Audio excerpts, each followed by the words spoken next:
had myself muted, but I need y'all to hear me. Good evening. It's your girl, Marcy Thomas, and I am so happy to be here with you for another episode of the BGC Book Club. So please come on in the room. Go ahead and grab your friends or 2 friends or 10 friends, whatever the case may be, and invite them to join this conversation that I really cannot wait to get into. Now, I'm coming to you from the outskirts of Atlanta, Georgia, originally from Cleveland, Ohio, with a whole bunch of other places that I have lived in between. So if you don't mind, and it's your first time here, especially if you could drop in the comments where you're joining us from, just so we can get an idea of who all is in the room. So I have to tell you, I discovered this book and this author about almost 2 months ago now at an event in Jacksonville, Florida, and I fell in love with her, fell in love with the story, fell in love with all the things that people had to say about the story. And I'm sure, especially if you've already read it or have heard about it, you're going to be interested in this conversation. So our special guest is Lorna Lewis, who is a native of Varnado, Louisiana, and is skilled in transforming characters' dreams into drama and crafting stories rich in emotion while exploring the complexities of real-life situations such as marriage, infidelity, fertility struggles, betrayal, and the power of forgiveness. In addition to being an author, Lorna is also an educator who believes in harnessing her creativity to inspire and educate others, both in the classroom and through her writing. Now, when she's not writing her next novel, she enjoys spending quality time with her husband and their 2 beautiful children, finding joy in family life and drawing inspiration from her own experiences to enrich her writing. And the beautiful book that we're going to be talking about this evening is A Skye Full of Love. So can't wait to get into it here. And without any further delay, I'm going to welcome Lorna Lewis to BGC Book Club for the first time. Hey, how you doing? Hey. It's so good to see you. So much. It's so good to see you too. Yes. And as I was saying in your introduction, when I first met you, heard about the book, I was like, that's an interesting story. And there was quite a bit of dialogue about the story. So I'm like, I knew I had to have you come here and chat. So first of all, I just want to congratulate you, Lorna, because this book has been in the world since summertime. And as we were talking before we came on, a lot of people have read it. You got a lot of good reviews, a lot of all of that stuff. So just tell me, how does that feel? Because what I saw with you is something that I don't always see with other authors, where they get so much buzz so early on. Yes, it feels amazing. I'm telling you, I was blown away when I saw of course, the reviews were trickling in, and as time went on, and they just kept going and going and going, and I was just like, like I was speechless because I'm not used to that. So it's been quite the experience, and I'm so happy people are enjoying it. I mean, even the people who are not enjoying it still have dialogue about it, and every book is not for everyone, but they still say the story they find something within the story to talk about, even if it's just not for them. So right. It's great. Right. Yes. And I mean, that's just something to have written something that grabs so many people's attentions, because this isn't your first time writing. This isn't your first book. What number is it for you? This is my 4th novel. Okay. Yeah, this is my first book through a traditional publishing company. So my other novels are self-published. Okay. Well, that's a whole other thing. We may get back around to that at some point. We got so many other things to talk about. Yes. But Lorna, first, I just want to ask you, what was your inspiration to write A Skye Full of Love? So A Skye Full of Love, as you can see on the dedication page, I dedicated to my mom and dad, who I say, unbeknownst to them, inspired me to write this story. So yeah, I always get that reaction when I say that part. So my mom passed away when I was 13. So in 1990, she passed away. And at 13, I guess just trying to grasp something that made sense. So for me, it was, maybe she's not gone. Maybe she's not really dead. Maybe a doctor or a nurse or someone at the hospital fell in love with her. and took her. So Mm. what I'm putting in my head to make it make sense, because my mama gone? No, absolutely not. Right. So as time went on, that idea stuck with me. Now, of course, I knew my mom was really gone, but Right. the idea never went away. And I have to tell you, I did not grow up thinking, oh, I'm gonna be an author one day. I'm gonna write a book Mm. one day. Never. So when that idea popped in my head, it never came to me. It never occurred to me that maybe you'll put this in a book one day. Wow. No, it was just to cope.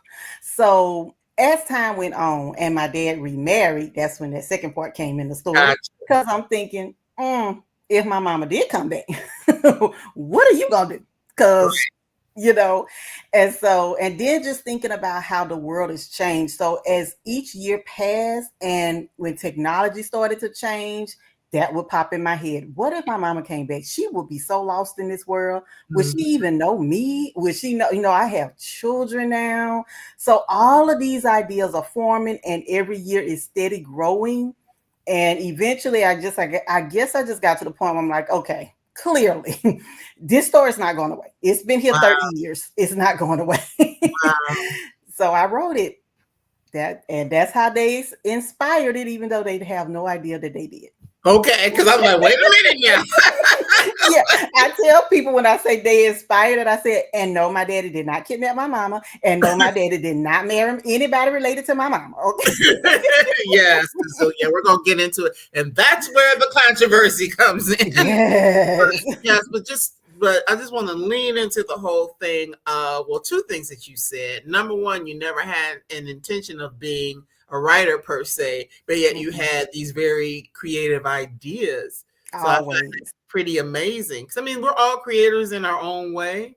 And Mm-hmm. I guess in your role as an educator, there's creativity that goes into being an educator. So that makes sense. My Right. mom is a retired educator, and she's still trying to create stuff for folks. I'm like, Mama, you retired, you don't have to do all that anymore. But yeah, I do understand that creativity, but why Yeah. just having a story inside of you, but never thinking that you were actually going to write it. No, never, never. Wow. And Not at not only all. that, the fact that you had it held on to it for so long. Yeah. Like I'm telling you, every year, whenever especially the major milestones in my life, like when I had my first child, I thought Mhm. about that. She wouldn't even know me. She wouldn't, she's a grandmother now. I was 13 when she passed. So it Mhm. was all those major moments that I went back to that. What if she came back now? And, just, I Mhm. guess at that point, it was just thinking about anyone really. But for me, it was my mom, but just anyone who leave either incarcerated or people who may be in a coma for years, just thinking about how different the world has changed from 1990 to Right. now. Right. That Yeah. is something. So, for any who may not have had a chance to read the book yet, A Sky Full of Love, give us a synopsis of what the story is, because a lot of it's told in the blurb about it, but just so people Hmm. can kind of know from your point of view. So the story is about Nova Lefleur. Nova was kidnapped in 2003? Was it 2003? Look, I'm trying to remember. I have so many days. I I'm have to working. look. Let me say this before I say that. I'm Yeah, working three. It was on, three. okay. I'm working on edits now for my next novel. So I Gotcha. feel like I have so many dates rolling around in my head Yeah. for this book. So 2003. So Yeah. Nova was kidnapped in 2003 and released some kind of way 15 years later. Right. So 15, when she was kidnapped, her daughter was 2. Of course, like I said, the world was different. So 15 years later, her daughter's 17. Her family has changed, the world has changed. So Nova, the biggest story is Nova trying to figure out her place in a family who's moved on without her, a Right. world who's moved on without her, and just, who am I now? I know who I was before, but who am I now? So Right. that's the biggest piece, the biggest part of this story. The renewal, I guess you could say, the second chance, the reinventing of Nova. Right. Right. And really, not just the fact that she was missing for 15 years, she was also like 20 or in her early 20s. She comes back, she's Mm-hmm. like 40. So, I mean, that's a Right. whole, that, I mean, just that in and of itself, Exactly. coming Yeah. of age and not really even being able to experience what that whole process is of coming of age, Right. The way that we do, or how you would normally how you would experience it, normally, how with you, all the experiences that go along with mm-hmm, each year. mm-hmm. But of course, it's not just the fact that she disappears. You already mentioned she has a daughter that's 2 years old at the time. She also has a husband. She Yes, she has, has her Quinton, parents. She has her sister. So Leah. Yep. all of these people are, and missing her or wondering what may have happened to her Right. during this 15 years. Yeah, for sure. For sure.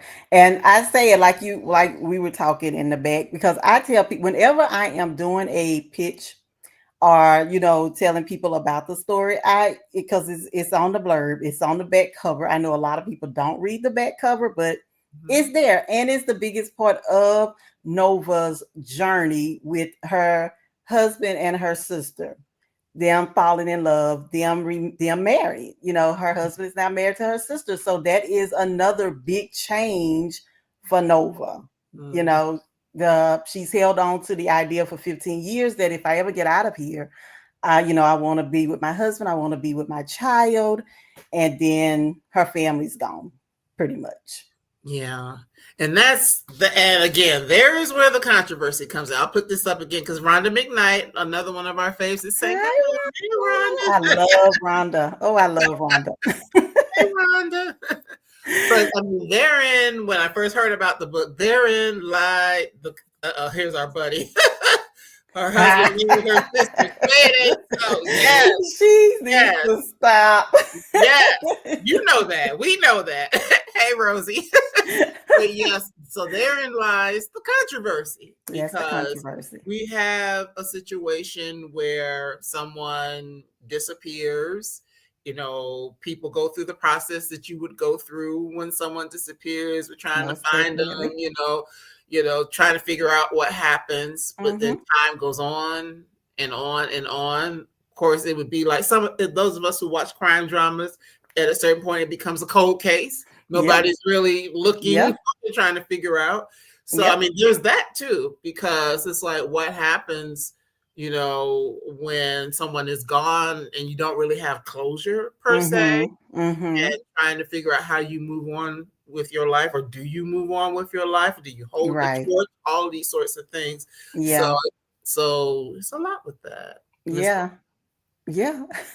And I think in situations like that, especially when, there is nobody and you don't know for sure, you're not 100% sure that this person is deceased. But I mean, as the years pass and hope fades, you really have no choice but to accept that, okay, most likely at this point, they're never coming back. Mm-hmm. So I know here in Louisiana, I think it's like 7 years. If Oh, they've been it is. missing for 7 years, then you can have them legally declared dead. So that's what they did, because it's like otherwise, it's just dead. You're dealing with a situation that never goes away, which it won't go away anyway, Right. It was. because you never forget. I mean, even if you know for sure they're gone, you still hold on to them. So yeah, but I cannot even begin to imagine the unknown. That would drive me absolutely insane. The Yeah, unknown. absolutely. It would, Yeah. just not knowing. And again, maybe holding out a little bit of hope, but not Mm-hmm. really. Mm-hmm. And then Yeah. what do you do? So we're gonna get into this a little bit about marrying the sister. So let's talk about who the sister is, Leah. She is the baby sister Yes. of She's Nova. Nova's baby sister. They are 2 years apart. So they were very close. Mm-hmm. Very, very close. And Mm-hmm. Nova was her shero. Right. She looked up to Nova, and Leah, being the younger sister, still was almost like the protector, because Yes. Leah was she was the one who is outspoken, and she's not going to back down. Whereas Nova was more mischievous, whereas Leah was more motherly and protective Mm-hmm. than Nova. Mm-hmm. But they were close. They were very close. So of Mm-hmm. course, she has mourned her sister. I'm trying. There's some things that are known, so I'm trying to say it without saying too much extra, right? But so she's mourned her sister. That loss, but she also has this niece that she Mm-hmm. loves. That is an extension of who her sister is or was, and so of Mm-hmm. course she's going to be involved in her niece's life Of because they're all course. in this small town here in Right. Louisiana. Yep. And so, I mean, some things are just a given that they would have been Yeah. a part of each other's lives. But, I guess in supporting a niece, she does kind of have to be involved with the dad. Of course. Yeah. Cause she's stepping into a different role, other now she's not just the aunt who comes by and visit and, chit chat with the sister and leave. Now she's there, she's doing hair, she's going to recitals, she's doing all the things that Nova would have done. But in Leah's mind, for me, in Leah's mind, it's more so I have to step up and fill the shoes that are now missing, even though I'm not trying to take her mom's place in the beginning, And I never, the way I tried to write it, where Leah never wanted to be Skye's mom. Right. Leah wanted to be a mother figure, but not her mom, because she still wanted Skye to know who Nova was, how awesome she was, what type of person she was, and, not to erase her at all, just Mm-hmm. to be the best that she can be as a mother figure to her. Mm-hmm.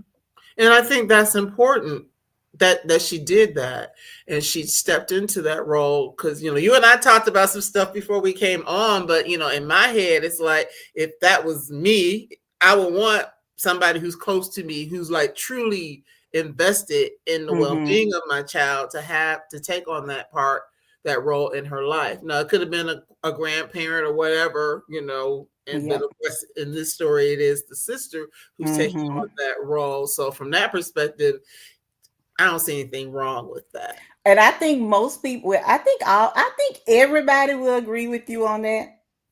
It's when we get to Quinton that you're Yeah. gonna have the pushback. What Right, they're gonna say right. is, yes, be there for the niece, but that's it. That's all you That's need it. to do. That's all you need to do. That's all you need to do. So let's talk about Quinton because he is an interesting character as well. Because really it's the two sisters, and then it's Quinton, and then it's there's a Lance. We can talk about him at a certain point, Mm-hmm. then like the grandmother and the granddaughter. So it really centers around 6 main characters, but the two Right. sisters are the lead, and the story is being told from both of their perspectives. Right. Yeah. So with Quinton, he's interesting. Mm-hmm. He is. He is. I feel Quinton carries and really still carried a lot of guilt in what happened to Nova and not being there to protect Nova, and pretty much being the reason Nova wasn't in the room with him anymore. Mhm. So because of that, and him carrying the burden of that and the guilt of that and blaming himself for that, he was kind of overbearing, especially when it came to Skye. It was like I refuse to let anything happen to you, Mm, not realizing the effect his past trauma was having on her, mhm. her ability to flourish and grow and be a teenager without being smothered by her dad, Right, right. Because Yeah. dads tend to be that way anyway, but Anyway, it is even more heightened when he's lost the mom and he really doesn't want anything to happen to her. right. Rhonda has a question. What was the most interesting thing you discovered during the research for the book? Mm. Oh, that's a good question. I think the most interesting thing I discovered really is the similarities between someone who was kidnapped, and I guess that would make sense, but someone who was kidnapped and held hostage for years, because I was reading about the women in Ohio, Yeah. and then the Elizabeth Smart case, and so I was reading their books, and I also watched the documentary on a guy who was incarcerated for years. So just their entry back into the world, how similar it is. And like I said, I guess it would make sense because they're both in prison. So Mm-hmm. and watching his story and how different they react to being out. Mm-hmm. Because with the women in Ohio, you had one lady who, as soon as she was out, she just wanted to be free. She Right. wanted to go out. She wanted to be a part of the world. She was tired. She had been captive long enough. And then Mm, you had some who they didn't want to see anyone. They wanted to be isolated still right. because that was comfort at that point, and they were afraid to Right. be out. So that I think that's what was the most interesting to me, how different people who deal with trauma react to it, Mm-hmm. especially during their healing process. Right. Because it is a healing process for Nova, to somebody who probably thought she was going to die in this situation, For that she sure. never, maybe again, having something hopeful that things would change, but not really knowing for sure. Because I can't even imagine 15 years just being That's in a a long space. time. That's a long time. Yeah, A it long is. time. Because I think some days just seem extremely long. I can't Yes. even imagine like 15 years, pretty much the same thing. And, we don't tell everything in these conversations, y'all. So if you haven't read the book yet, you're going to have to read it to find out kind of what she was enduring while she was missing for this 15 years.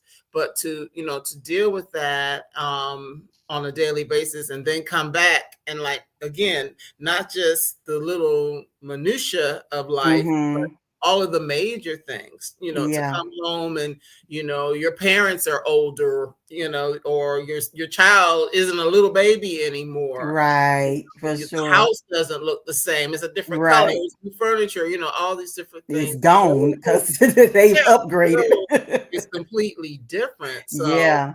there, thank you for that question, Rhonda, because that is something, that was one of the things that really stood out, looking at and kind of deciding how to write her as a character and watching her process. But Mm-hmm. then also, not just with her, with a lot of the characters, you do lean a lot into therapy. Mm-hmm. So was that something that you had to, like, talk to therapists or just read things about how therapists would I work did. with people who would Yep. go through these different situations? Okay. One of my sorority sisters is a therapist, so I was bugging her all the time. It's like, okay, we have this scenario. How would a therapist handle this? How would a therapist answer this?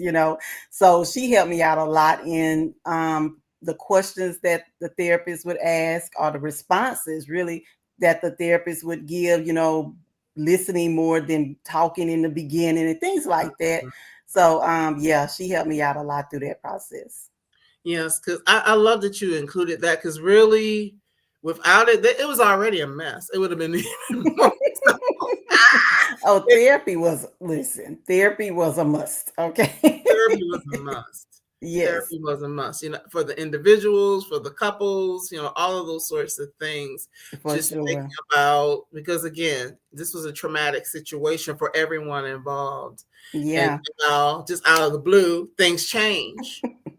And you know what? Leah was a therapist on Yes. purpose Okay. because I wanted to show that even therapists have their issues. And I think a lot of times, well, I don't want to say a lot of times, but for Leah, my thing with her was Leah didn't really want to deal with herself. Right. Leah wanted to help others because then she wouldn't have to think about her sister. She wouldn't have to think about she falling in love with her sister's husband. She wouldn't have to think about all the mess that's going on in her life if she just focused on everybody else's mess. She can Mm-hmm. just, ignore hers. So Mm-hmm. that's why I really wanted to make her a therapist because okay, you're deflecting, you Right. chose this career in order to ignore your own life or to Mm-hmm. handle whatever it was you needed to handle in your life. Mm-hmm. So yeah, Yeah, that's true. And therapists are not, a lot of people do that. They deflect. of course. It's because it's easier. It's It's easier for me to give you advice on your life. because I don't necessarily have to worry about my life right now. You know, Right. nobody's Exactly. paying attention to my life, so let's focus on your life. Right. Exactly. Exactly. But, of course, she couldn't ignore the things that were happening because it wasn't just about, it was about her. It was about her marriage. It was Yep. about, how she's going to continue to be supportive of her sister and her niece. So, ultimately she can't ignore all No. of the things that she has to deal with. But, watching that trajectory. Yeah. So we've talked about it. I'm surprised nobody said anything in the comments yet. But, the perspective of having two people fall in love that for all intents and purposes people would say is taboo, that they shouldn't fall in love. Mm-hmm. So when thinking of the story, I know you've already kind of said you were thinking about your mom and what would happen if. Mm-hmm. Yep. But in writing Leah and having the story kind of turn that way, did you find it difficult in writing that, or okay? Mm-hmm.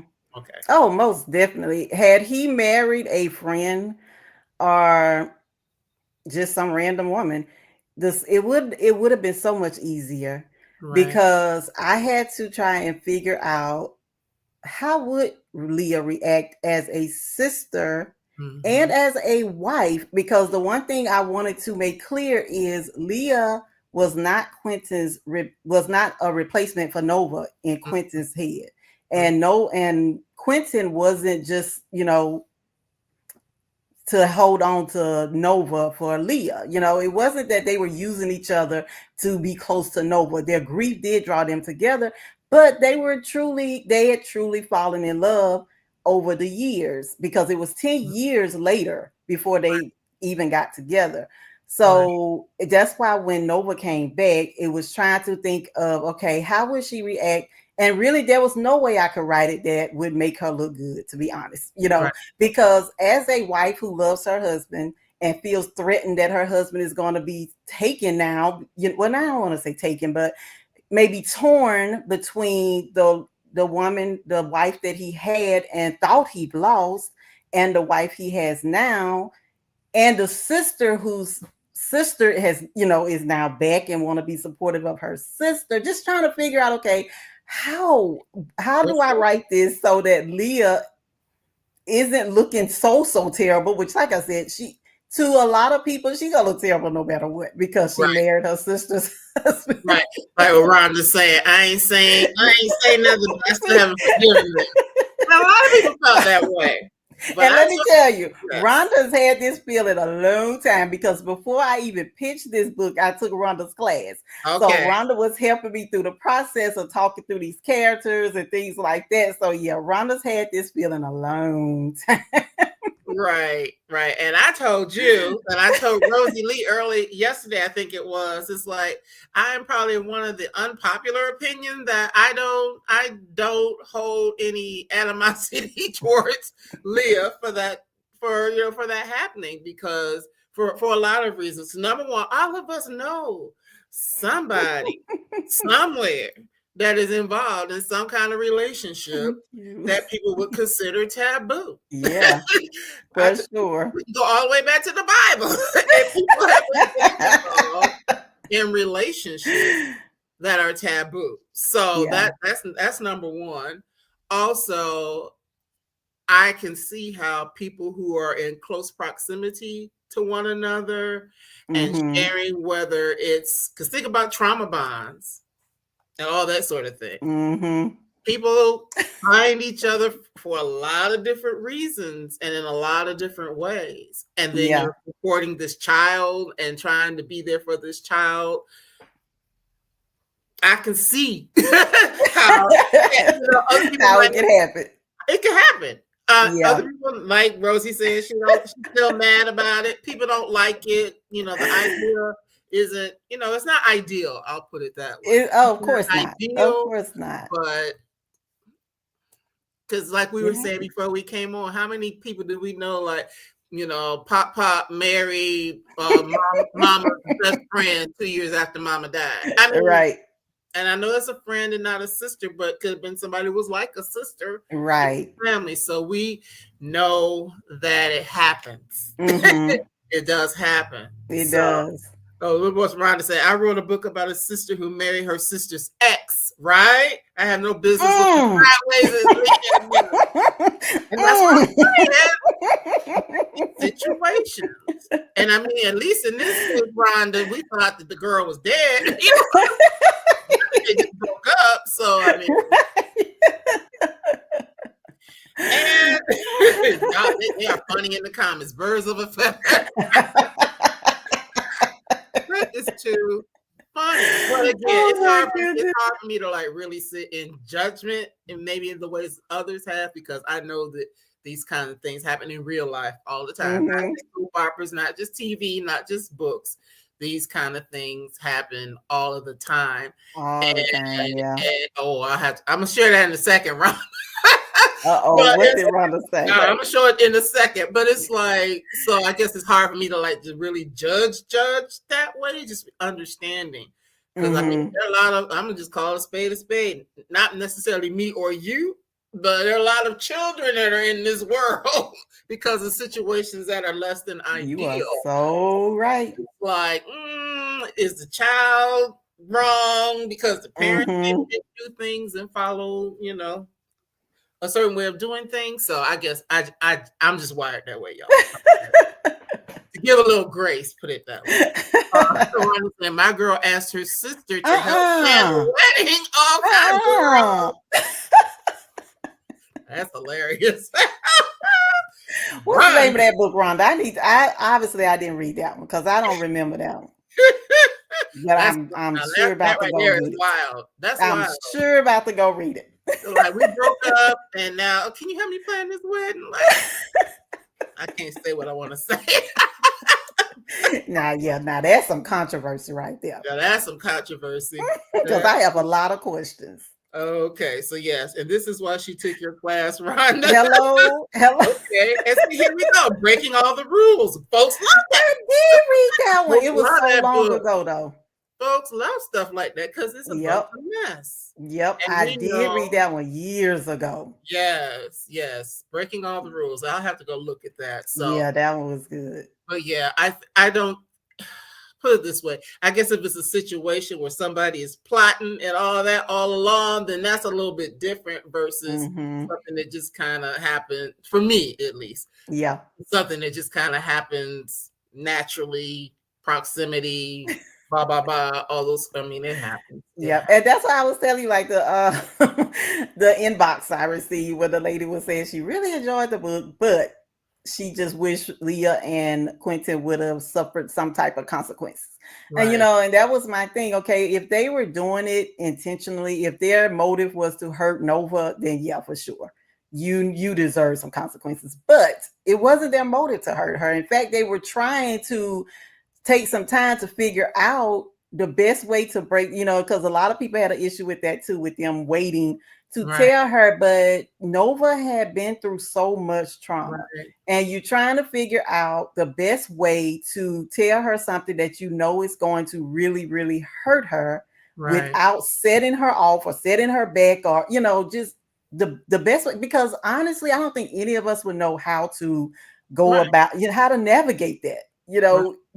Some of us gonna do it maybe the best way. Some of us may not, but it's trial and error, really, especially in a situation like that. Especially, and Rhonda says, consequence for what exactly? Like, but I don't know. I guess because they got married, they fell in love. Yes, so I think for so many people, just that whole premise is just like so. Like no, like,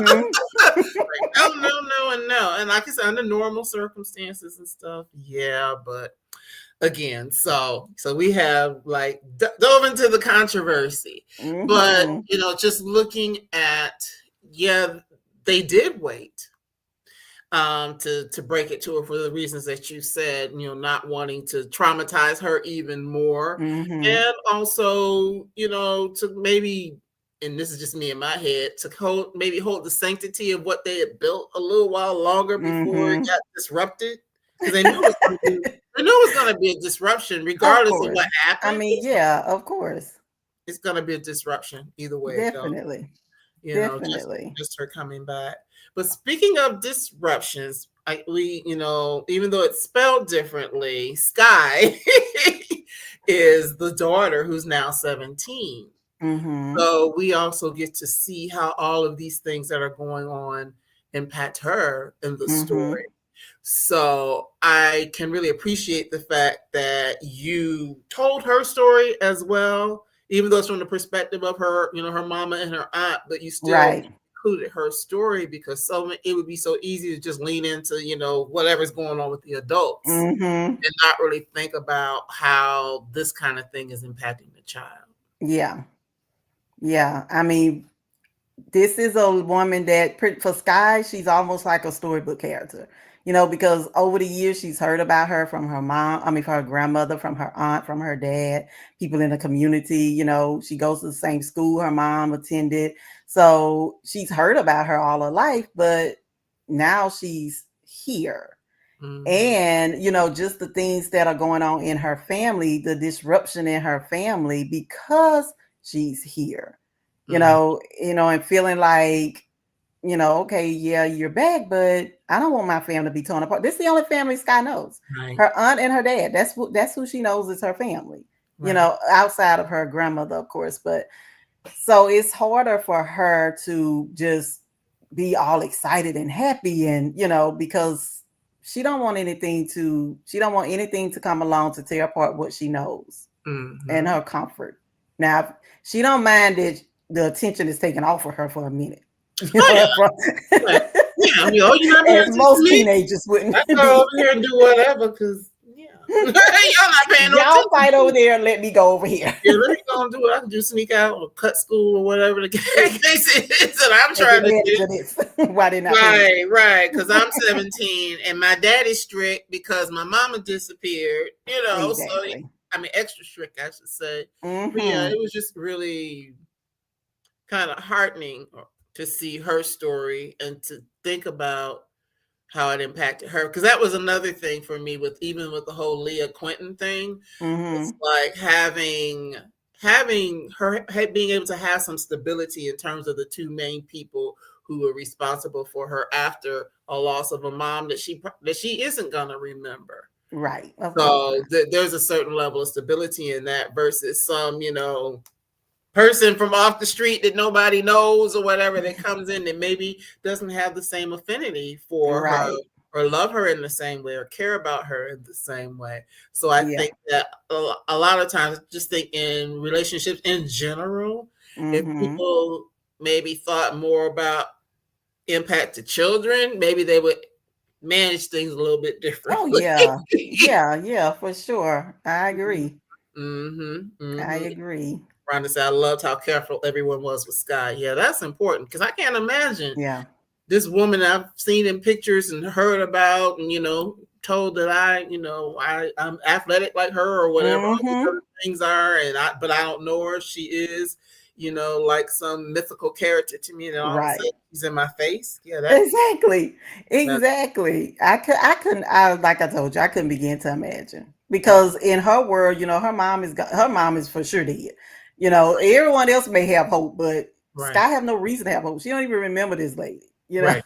Right, exactly. And Rhonda said, if people weren't children themselves, they would put the children first. And that part. Yeah. That part. Rosie has a question. You teased on social media that you're thinking about writing Leah's backstory. Are you thinking about this as a novel, a novella, or short story? Are there other teasers you can share? So what I wanted to do with Leah, because I feel like I know more about, the history of Leah and Quinton because so much was cut out. And that's part that was cut out because it was too long. So I wrote like the build up from them going every weekend back to Mississippi to search for her, and eventually it was too much for her parents to keep going back and forth because emotionally coming back still with no answers. So it was just Leah and Quinton taking these trips every weekend. And then just, her being there with Skye and they were friends really. She was trying Mhm. to get him to date. He was helping her through dating. It was they formed a friendship.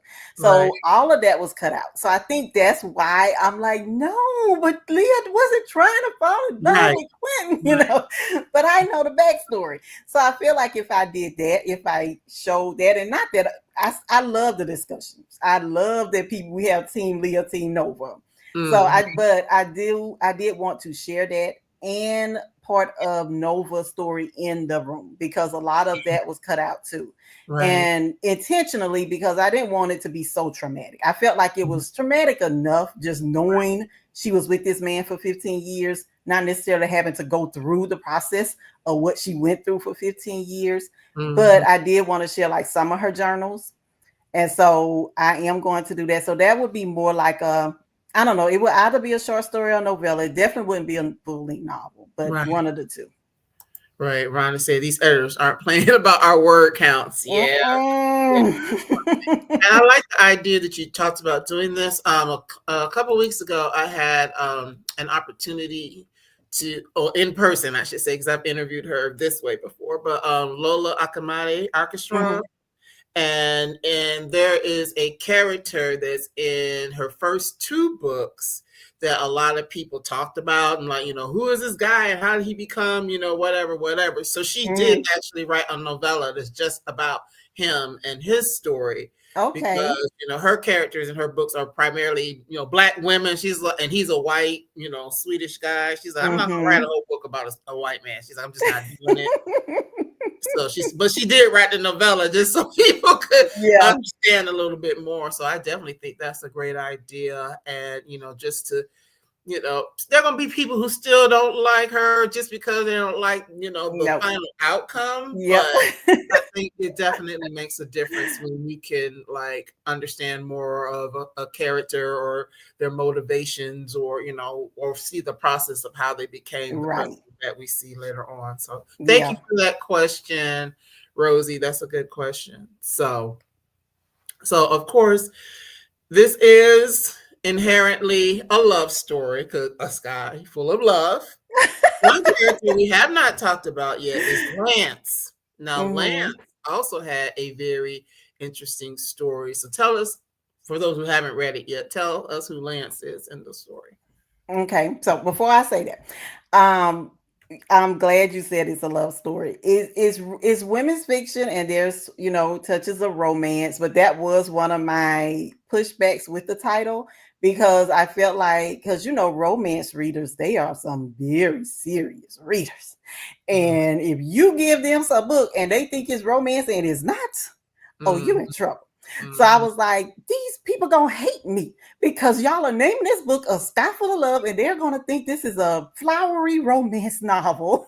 And here this woman is kidnapped for 15 years. Mm-hmm. So but I agreed with the name, not that I had a choice, but I was better with it once I thought about Nova in the room and her the connection she had with her family was the Skye.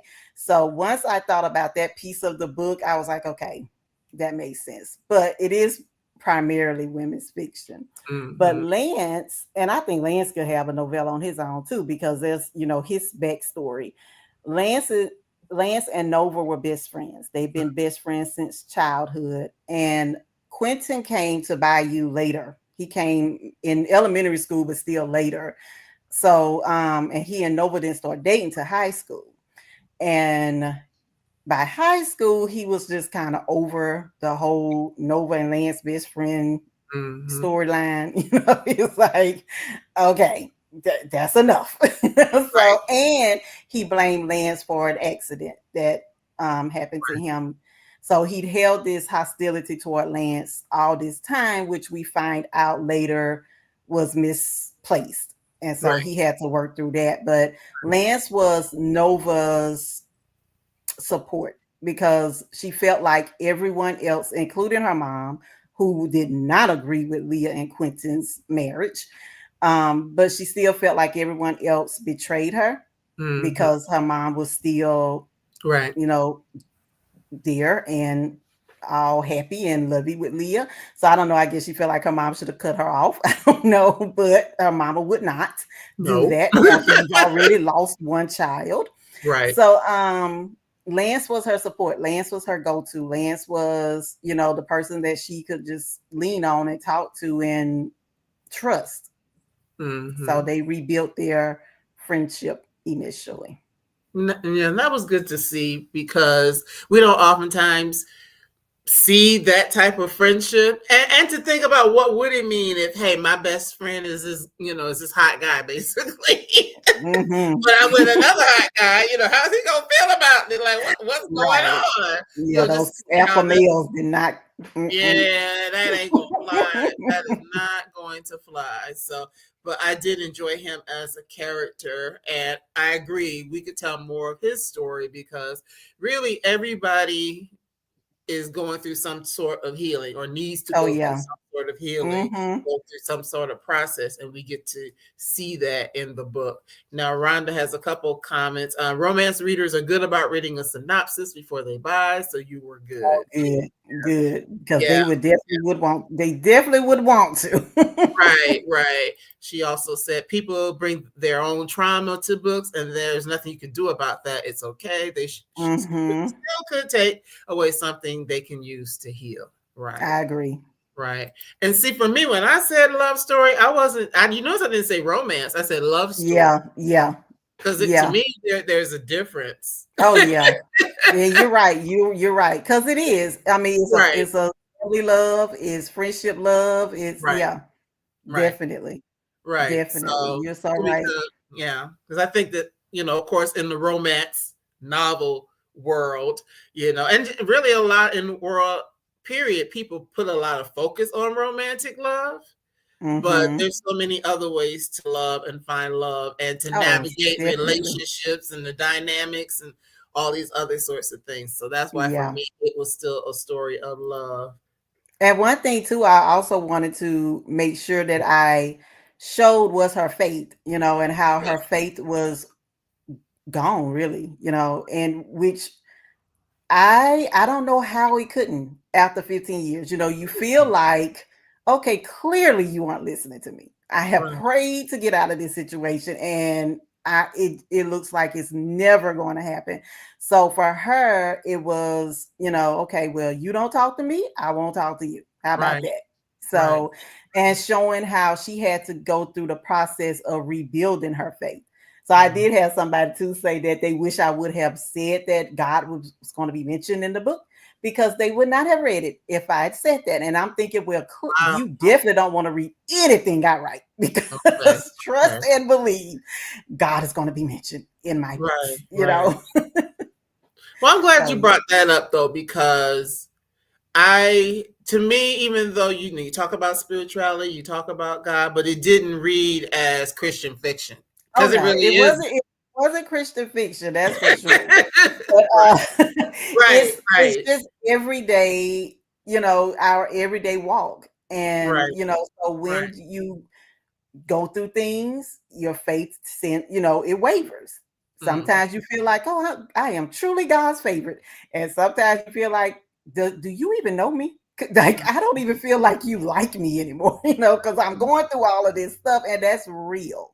And so for Nova to feel that way, I felt like, I think that's real life, It is real life that someone, because people have gone through less and lost faith. So, to be like locked away somewhere for 15 years, away from everything, with some, in a less than, well, obviously it's less than ideal situation because you're locked away for 15 years. Yeah, for sure. But it's like, but not because of anything that you did. Not because of anything you have done, Right.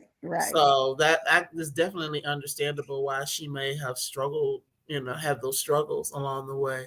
So yes, there's faith. There's a lot about family. There's love, and then forgiveness. Parenthood. Yes. How do you parent a 17-year-old when you were originally parenting them as a 2-year-old? Exactly. You don't go through all the steps. Yeah. That would be hard. And I mean, you don't even know this child really. Mm-mm. So Mm-mm. You don't know the child. that would be a struggle, especially knowing this is a child I prayed for, I gave birth to, I carried and loved and nurtured, and she's a stranger now. She's a stranger. Yeah, you all are strangers to each other, Mm-hmm. finding your way back to one another or finding your way to one another because there really is no back because she's not going to remember 2 years old No, not at all. at all. Not Yeah, at all. not at all. And she's been used to being raised in a different way. Right. But one thing about Skye, like a typical teenager, she's gonna test the waters, which she Oh did. You know, yeah. y'all have to read the book to see the ways in which she tested the waters, the Oh stuff yeah. that young people do because they're Mm-hmm. trying to figure out. They're like, "Oh, I got another mama over here. Let me go over here and see what this mama gonna let me do." See what I can get away with over here. Right, because that other mama's going with my daddy, so Right. get over here and see. Yeah, kids are something else. But another huge thing, because I wrote down three things about if I had to choose three things I think the book really leaned into. It's family, faith, and then forgiveness. Mm-hmm. And what does it mean to forgiveness? What's forgivable? What's not forgivable? Yeah, that's a good question. And the question I have too is, are there things that you simply cannot forgive? Are there acts that are just not forgivable? Because I've seen parents forgive people who murdered their child. I've Mm-hmm. seen, I've seen those things. And in my mind, I'm thinking, oh, absolutely not. There is no way. Not 5 days later, no. Maybe down the uh, road. I would have to work through that. Right. Right. So yeah, I don't know. I think it just depends, on the person, on Mm-hmm. the relationship, you know, if what you can forgive and what you feel like either you can't or I need more time. Mm-hmm. Because Mm-hmm. I think that's fair to need That's more fair. time. Yeah, it absolutely is because just like with grief, and you can't impose your timeline on somebody else for what that's supposed to look like. Exactly. So what forgiveness looks like, you can't tell somebody, "Oh, well, you should be over that by now. You can forgive them by now." Like, no, maybe I might not ever forgive them. Okay. Yeah, you don't get to dictate my feelings. Mm-hmm. Mm-hmm. Oh, I like that question, Rhonda. Do you think that's real forgiveness or them convincing themselves that this is what they're supposed to do? I struggle with it too. That's good, Rhonda. Sometimes I do think that they feel like the Bible says to forgive. So I'm going to forgive. So I don't know if it's true forgiveness, to be honest with you. And I think I'm just thinking from my perspective and trying to put myself in their shoes, which I could not imagine.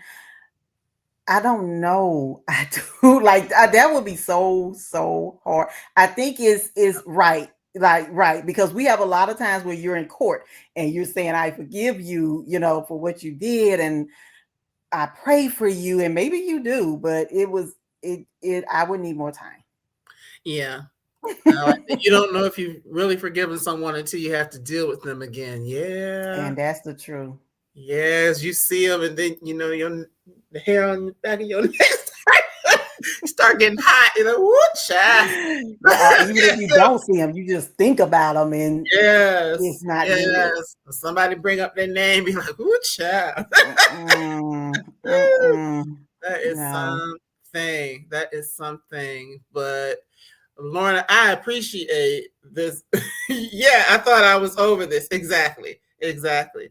I Oh, think that's a lot. I think that's a lot of situations because mm, we are so good at burying or covering up our emotions, our feelings with other stuff, and we think we're good until mm, something happens and you snap, or those feelings start conjuring up again, and you realize, okay, no, I yeah. really went over this. I really wasn't over this. And the thing I do want to say about this, because we're almost at time. Can you believe that? No, I can't. It's been an It always goes by fast. It goes hour by fast. But one thing in this book is just seeing all the different pieces and the different spaces where there might be room to either walk in unforgiveness or forgiveness, all the different spaces for healing. And the thing about this is, yes, my chats do fly. That's what Rhonda's saying. They do, because they're so good. They go by fast. But one of the things is in this book, and in some instances, you have to like really deal with the forgiveness and the moving on and the more moving forward in real time. Because in this case, in this book, they have to, because they got to deal with each other. And there's some things when you read the story that come up that make them have to deal with each other, more intimately, maybe faster than they would in other situations. But yeah, it's one thing if that person's like over there, yeah, for it's sure, like right in your face. Yeah. And you have to figure out how to manage that and how you're going to keep a family, intact in the midst of it. Especially after you've already lost so much. You've already lost so much time. You already lost so much your identity, really. So trying to hold on to what you have left, the time you have left with these people, it's a lot. It's a lot to try and work through, because I think for Nova I know what I need to do is just getting my heart and my mind to align with what needs to happen. And I think too with Nova, another thing I want to point out is the fact that because she was in there for 15 years, her relationship may not have been quite as strong with Quinton as we're thinking it would have been. But after 15 years apart and you just in survival mode, I don't know if she came out just head over heels in love with Quinton. She, it was the idea of getting back what she had. Right. But that's different. True. That's very different. Like, this is what it was, so this is what it needs to be. Because think about people who are with each other every day and grow apart. Yeah. So, and just, is this person equipped to deal with what you've gone through? Because that's a thing too. Sometimes that person might not be equipped to deal with the things that you've experienced. Exactly. So Quinton was, Quinton, the life that he lived, he was not, as Leah said, Nova's Quinton. He wasn't the Quinton that Nova left. Right. So all of those things are important to think about, in the context of the story. So again, I thank you for writing it, because it's definitely a lot of food for thought. It got people out here like, I like her. Oh, why do they do this? All that kind of stuff. Definitely all the things. A lot of conversation, because when I first met you and you were in conversation with Rosie Lee, there was one lady in the room that was just like adamant about why she didn't like. Oh yeah, she was not trying to hear it. She was over Leah. Period, point blank. Yeah, there was no excuse, no rationale, nothing you could do. So nothing. That's something. So Rhonda has asked, and I was going to ask as well, what is next for you? You did mention you're in the process of working on something else. Is it tied to this book or something totally different? It's not tied to this book. It's more friendship. It's called The View from Upstairs. And it's about two friends who live next door to each other, and they're both struggling with things in their own way. They've been close their whole life, but these things that they're struggling with, for some reason, they're struggling with alone. They can't tell anyone else, which causes one friend to do the extreme. She does not kill her friend. Let me put that out there. She does not kill her friend, but she does do something that she feels in her mind is protecting her friend. And it kind of puts a strain on their relationship. So it's trying to find their way back to each other and work through the things that they were working through on their own. But now they're able to work through it together, because whatever they went through caused them to have to talk. They had no choice but to talk to each other. So it's, again, The View from Upstairs. And just know that the attic plays a very big role in the story. Okay. Flowers in the attic? I'm just joking. Remember Flowers in the Attic? Yeah, I remember reading those books when I was little. It's not Flowers in the Attic. Yeah, that was something else. Well, thank you so much. I look forward to reading that as well. And Thank as you know, all of you. my authors know, once you've been here one time, you're always welcome to come back. So I That's good definitely to know look because I'll be forward. back. Yes, because that what the premise that you just shared, I think that's going to be good because it's you can be friends with someone, you can be friends with somebody for a long time, you can be really close to someone, but then there's always aspects of who you are that you hold close to the vest. So as Yep. much as somebody thinks they know you, they They may not really. know you. They really no. And this one comes out September of 2026. So next Okay, year. okay, all right. Now my birthday month, so we're looking forward Yay! I'm gonna have to send you a to copy. Yes, yes, my birthday month. I'll be hitting the 60 milestone then. Oh, Yes, congratulations. my You way. have to do it big. Yeah, be ready to do it big. Do a few of your book. Yes. So, Yes. so thank you so much for being here, Lorna. Thank you for Thank everyone who you. is here. Oh, okay, okay, Rhonda. So we'll have to get you on the books too. Oh, Okay, yay! All right. yay. You sound like what they say, the bird man. Like, Okay. hey, like, yay! I'm excited. Yes, I love that. I look forward to having both of you ladies here in Yes. September of 2026. So Gonna be I'm an gonna let you amazing grab. month. Yes, it will. Yes, it will. So I'm gonna let you grab some water, but don't hang up yet. I'm just gonna give people a couple of quick announcements, and I will come say goodnight to you in just a moment. So, Okay. you just a sec. Okay. All right. As always, that was a lot of fun. I enjoyed talking. Okay, 60th February, Rhonda. Okay, all right, 1966 babies. Let's go. And we look good because we don't look our age. How about that?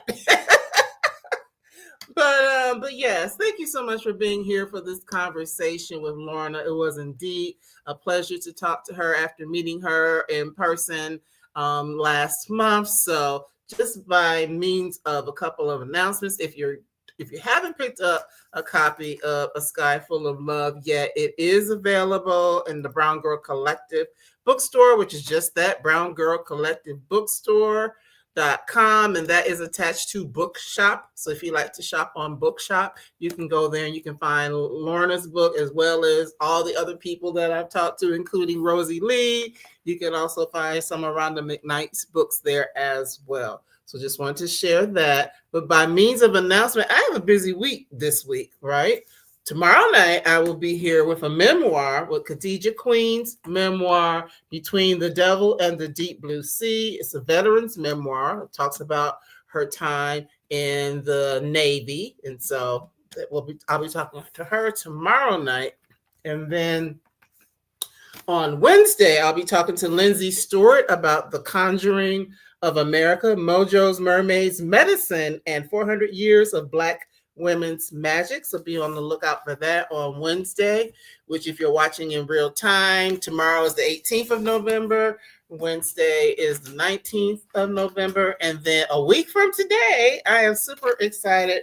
On the 24th, as we go into Thanksgiving, I will have the one and only Bernice L. McFadden here to talk about Firstborn Girls. Yeah, I see you back there clapping. Yeah, I've been trying to get Bernice for a while, Lorna, so I'm really excited about that. So we're definitely going to lean into Firstborn Girls, but then she also has a couple of romances that were done as re-releases recently. So we're probably going to talk a little bit about that as well. So that is just what's going to carry us through to Thanksgiving. And then we're going to end the year with a bang with some folks coming up in December that I haven't announced yet, as well as every year at the end of the year, I do the basically like a roundup of the best books of the year and things like that. So that'll be coming as we wind up 2025. And you see, we already got some people ready coming for 2026 too. So thank you everyone for being here. I appreciate your time, your energy.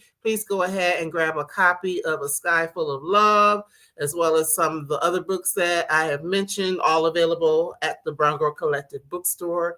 And I look forward to seeing you again, if not tomorrow, sometime real soon. So take good care.